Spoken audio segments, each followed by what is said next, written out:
A number of comments have objected to you using the general term the West, and they want you to be more specific because there is no monolithic bloc called the West. It is an unfair generalization, they say. You know, it's strange, if you think about it. It's strange that you don't want me to call you the West. You don't want everyone to be lumped together under that term. It's not my term, it's your term. I didn't come up with it, you did. You call yourselves the West. Western civilization. We all grew up hearing about how wonderful the West is. Western achievement, Western thought, Western enlightenment. You're happy to take collective credit as the West for whatever you think is good. But for the bad things, you want to disassociate yourselves from it. When you're talking about the bad things, then you're like, whoa, what West are you talking about exactly? Who do you mean by the West?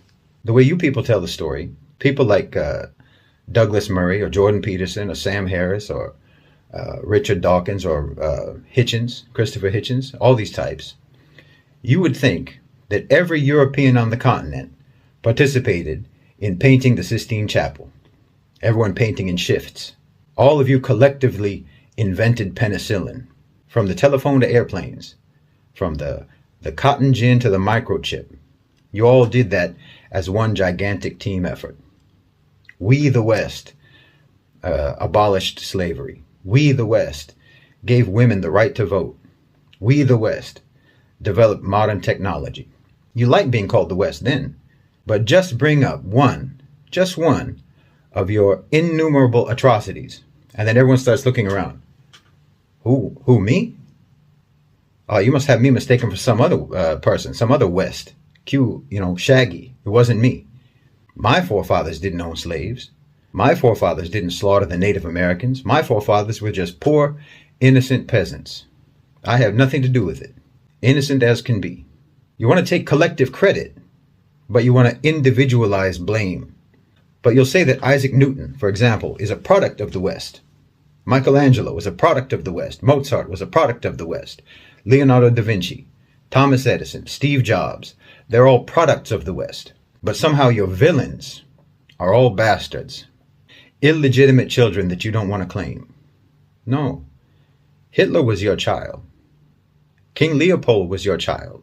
Harry Truman was your child, a man who killed more people in a matter of seconds than anyone in the history of the human race. And not to mention every American president after Truman.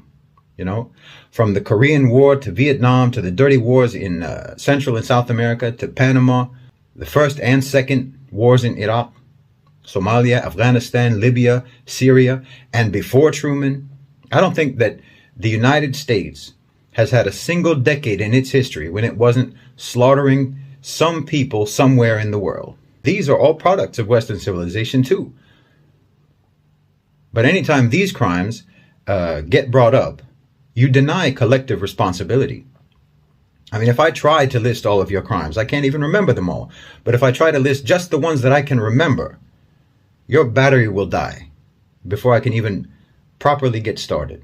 I saw a video the other day of Omar Suleiman. And he was asked by some lady, some woman, who asked him, why don't Muslims condemn acts of terror by Muslim criminals? And he was trying to be patient, his style. He was trying to be kind. He was smiling, a very forced smile. And he said, no, Muslims always condemn these things. But why don't you condemn when one of your people murders Muslims in a mosque? And of course he has a point, but also, of course they don't. Of course you don't condemn those things.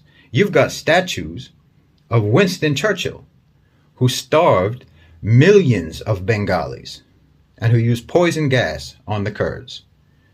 You not only don't condemn your terrorists, you not only don't try them for war crimes as they should be tried, you re-elect them into office. Not just elect them, re-elect them. And you deny any responsibility for their atrocities.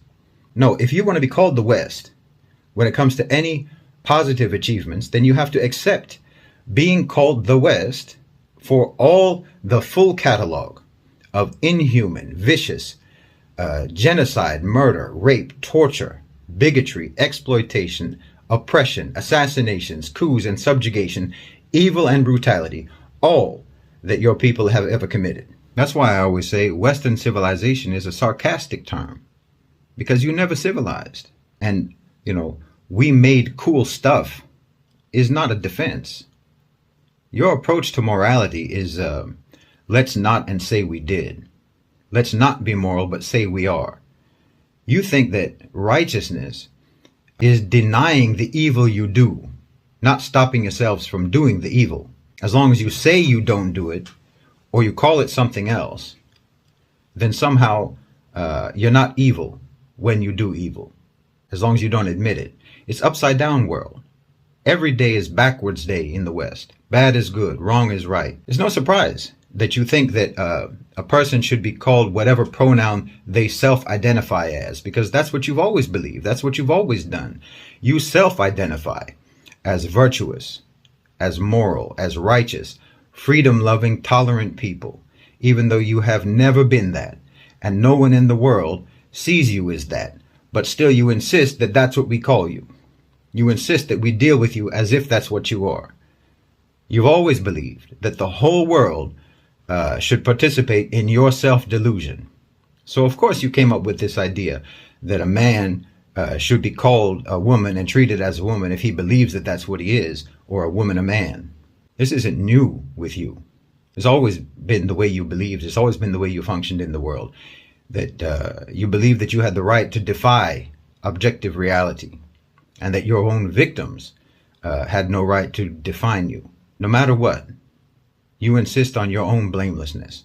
And I'm telling you, how on earth do you expect to ever stop doing blameworthy things if you think that you are immune from blame no matter what you do? Yes, okay, your forefathers were probably poor peasants. I agree with you. They didn't participate in the crimes of the West. They didn't participate in colonization or imperialism. But then they also have no reason to take pride in the achievements of the West either, and neither do you. They were victims of the West in their own way, and so are you. If you want to disassociate yourself from the crimes, then disassociate yourself from the achievements, and realize that you and your forefathers and your ancestors were all abandoned and betrayed and duped by propaganda about Western civilization. No one ever cared about your development or your forefathers' development. No one ever cared about your welfare or your forefathers' welfare. No one ever cared about your upliftment or theirs. No one ever cared about your life. Not yours, not your forefathers, not your ancestors. And the West doesn't care about you now. But here you are defending it, like you have no self-esteem, like you have no pride. You and I both know the West doesn't care if you starve to death. They don't care if you get kicked out of your home and live on the streets.